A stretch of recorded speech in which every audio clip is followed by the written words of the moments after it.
It's Three Idiots. The sort of the best Indian film we've watched yet. Do you know what? I might actually say yes. So we came into this, didn't we? We watched obviously RR, which is how this all started. Then some recommendations were KGF and KGF 2. And then you put this in our list, didn't you? Now again, don't know anything about it. Haven't watched any trailers. Went in completely cold. Rob, if you had to throw some films into a blender to make Three Idiots, what would you chuck into a mixer? Either American Pie, sort of high school comedy type movie. That would probably go in there. Big Bang Theory. Yeah, maybe. Yeah, that sort of thing. Yeah, the clever sciencey geek sort of thing comes into it. The Hangover. Animal House, maybe. Yeah. Dead Poet Society, maybe. Yeah. It's kind of those. Yeah, because so what's the brief? Just give our listeners the brief. Yeah, the film. The story is where it's. I'll talk about the structure in a second, but the story is three friends going through university together. They sort of split up, not see each other for ages, and then the two of them go tracking down the third one for a reunion. And the structure is done so you're sort of flashing forwards and backwards all the time. So you're left in that kind of. There is a sort of a mystery box element to it where you, right to the very end of the film, think, well, what did happen to this friend that went off and we don't know what happened to him? So it keeps coming backwards and forwards. And a lot of the flashbacks tend to have, even though it just have a variety of different tones to it, the majority of the flashback stuff is kind of a bit more caper, isn't it? It's them getting up to pranks and scrapes and all that sort of stuff. It's played a lot more for comedy. Then you've obviously got this sort of almost like a quest storyline in the modern day with them trying to track him down.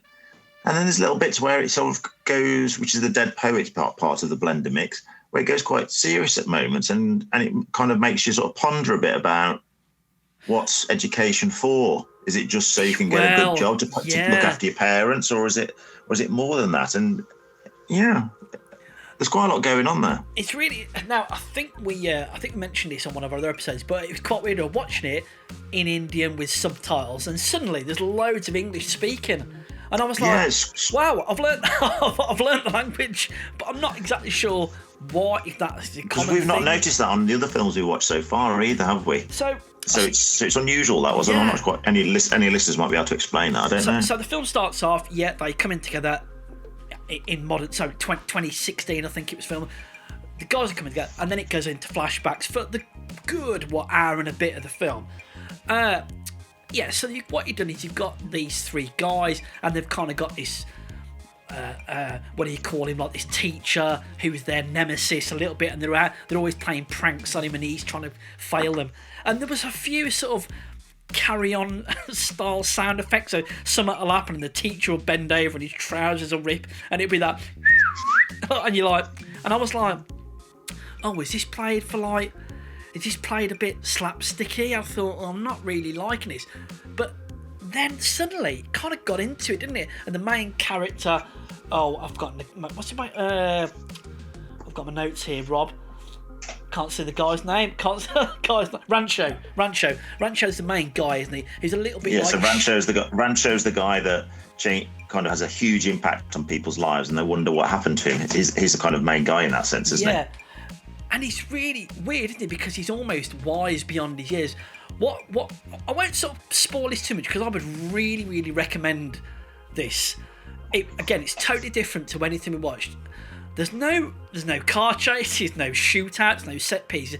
It is like a family film, isn't it? There's no, unlike the other stuff, there's no slow-mos of muscly, tough guys with beards. Yeah. None of that. It's complete.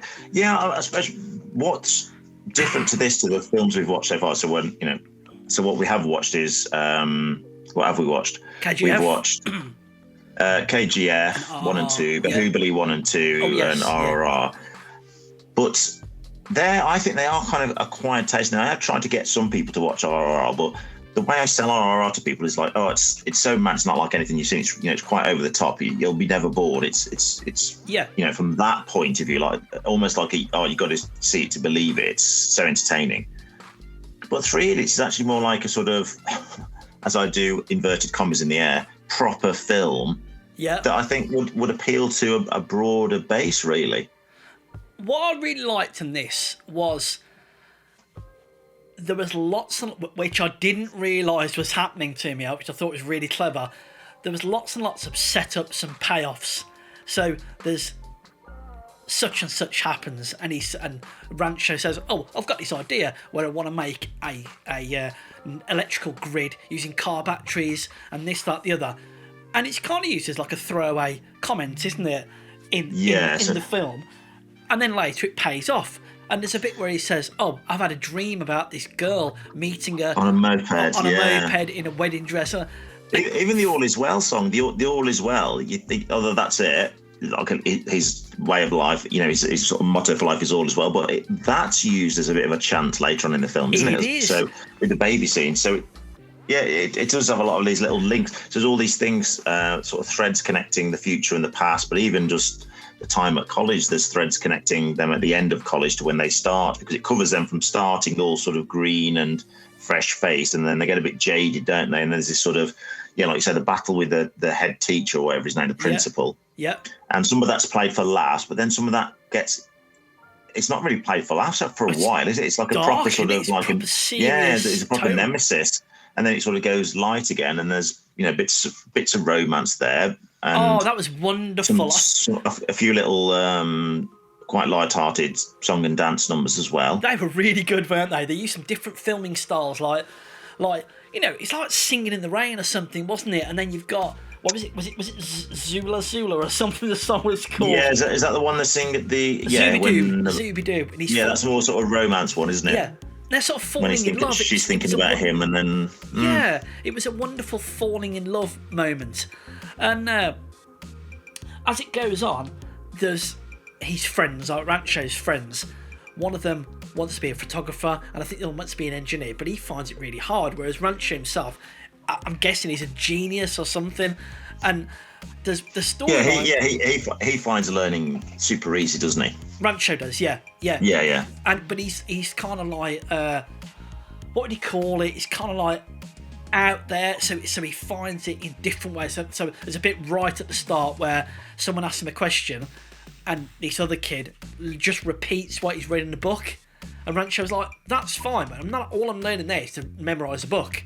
I'm not actually learning about engineering or life or whatever." And that's a lot of that is the sort of backwards and forwards between the head teacher.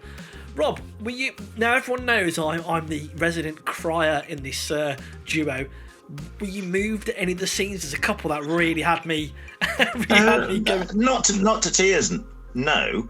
I think this is a sort of movie where I think if someone walked in, they might see me with a bit of a stupid grin on my face, and quite a lot of the time. Yeah. I think it's one of these movies where like the emotions I never felt manipulated. I never felt so deeply emotional about it that it brought me to tears, and neither did the comedy make me laugh either out loud. But I think I was kind of smiling, and it held my attention. Yeah. I mean, I watched it in two halves, to be honest, because just again, it's so long, isn't it? Another 2 hours 45 film. Yeah. But it seems a bit daft saying it didn't feel that long, because obviously I watched it in two parts, but it didn't feel like a chore. Not at all. It felt like, to be honest, that's the nice thing I could say about with these characters. I enjoyed spending time with them, and if this happened to be even longer, so it ended up being like a mini series or a 10-part series that really covered it in further depth, I think I would have been fine with that as well, because I think the chemistry between the three leads is really good.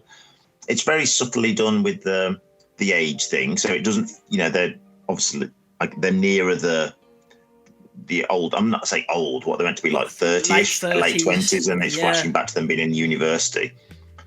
But it's subtly done, so different hairstyles, different glasses. Facial hair, one's got whatever, a little bit of facial hair change, and a lot to do with the way they're talking and behaving makes them seem a bit younger without cringily looking like playing teenagers in a cringy way. Fashions like 90s style jeans and things like that. I completely bought the time jumps, which I thought it was really well done. There was one scene where one of his friends, so the one that wants to be a photographer, he finally comes out to his dad, because in this, again, I don't know if this is real or not, but in a lot of these, well, in this particular film, it was more sons going to university because that's what's expected of their family. Yeah, I have no idea if that's be a doctor and make the family proud. I don't know if that's like real Indian families are like. If you're listening on YouTube or on the podcast, drop us a line. Let us know if that is like a typical trope of Indian families. But this guy wanted to be a photographer, and he finally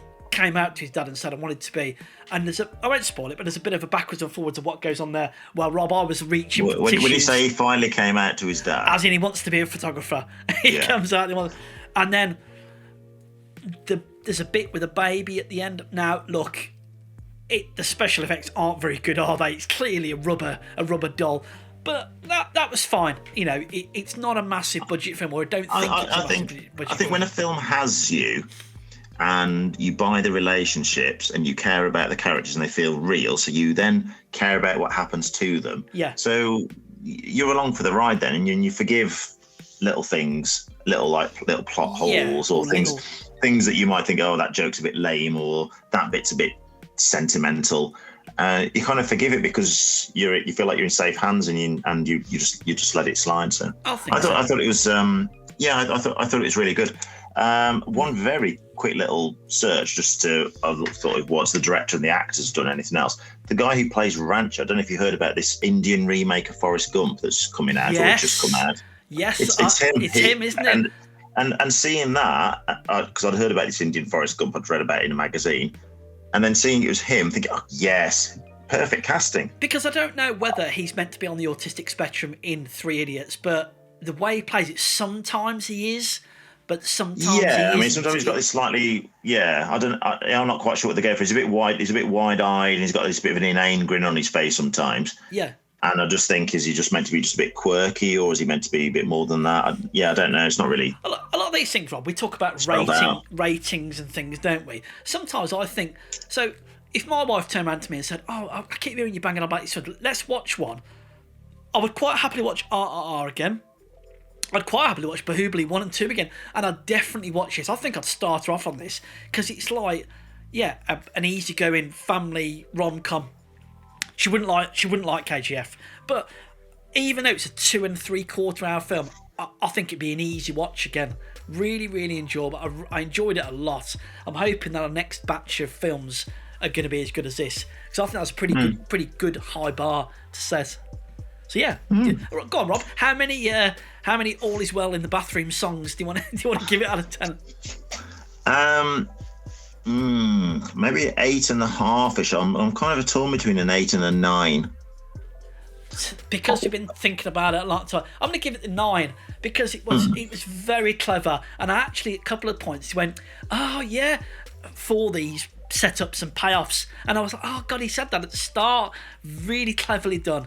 But yeah, I definitely. I think I'm. Yeah, I think I'm near. I think I'm nearer the 8 just because of, some of that stuff you said where the comedy to us. I mean, you said us is like a carry-on film. I don't know if people outside the UK know what carry-on films are at all, to be honest. But it's some of that comedy sometimes is a little bit corny, isn't it? Possibly maybe dated a little bit.